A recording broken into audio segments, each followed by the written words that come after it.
atualidade novas declarações do padre Lutero. Nós erramos ao colocar a igreja e suas tradições acima das escrituras sagradas, crendo que a palavra do Papa vale mais do que o que está escrito na Bíblia. O termo é ex cátedra, que significa que devemos crer e obedecer a tudo que a igreja ensina e ponto final. Mas não é assim que está escrito. Deus disse a Josué: medita na minha palavra de dia e de noite, porque só então farás prosperar o teu caminho e serás bem-sucedido. Josué capítulo 1, versículo 8, e como diz em João 17, versículo 17, santifica-os na verdade, a tua palavra é a verdade. Temos 3 regras para a Bíblia: ler, ouvir e praticar o que nela está escrito, e não o que dizem os homens. Leia Apocalipse capítulo 1, versículo 3. O texto diz: bem-aventurado aquele que lê e aqueles que ouvem e guardam as coisas que nela estão escritas, porque o tempo está próximo. Durante séculos ensinamos muitas doutrinas duvidosas, mas sempre tivemos medo de questionar. Chegou o momento da verdade.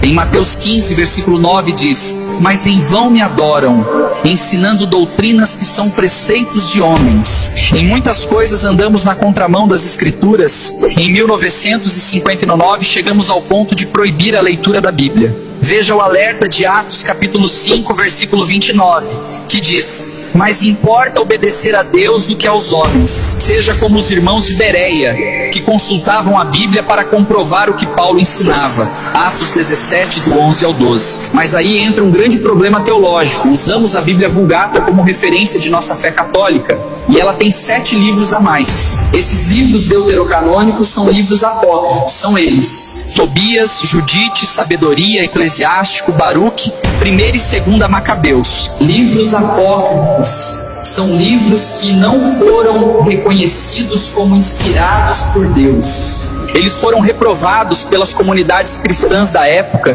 que tinham conhecimento dos ensinos de Jesus, e pelos judeus. Eles estão cheios de textos que não são confirmados pelo restante da Bíblia, e por isso foram reprovados na Reforma Protestante no século XVI. Mas e por que então a Igreja Católica adotou estes livros? Porque o Concílio de Trento, em 1546, decidiu: desde o Édito de Tessalônica, no ano 380 d.C., Roma passou a se declarar cristã.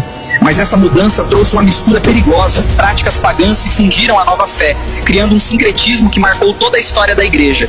E para apoiar isso, aprovaram os apócrifos. Os apócrifos trazem isoladamente, sem contexto bíblico, a base para algumas de nossas doutrinas, como oração a anjos, Tobias capítulo 12, versículo 9, e no restante da Bíblia diz que devemos orar somente a Deus. A oração pelos mortos, segundo Macabeus 12, do 43 a 45, contrariando Hebreus 9, 27. E assim temos várias doutrinas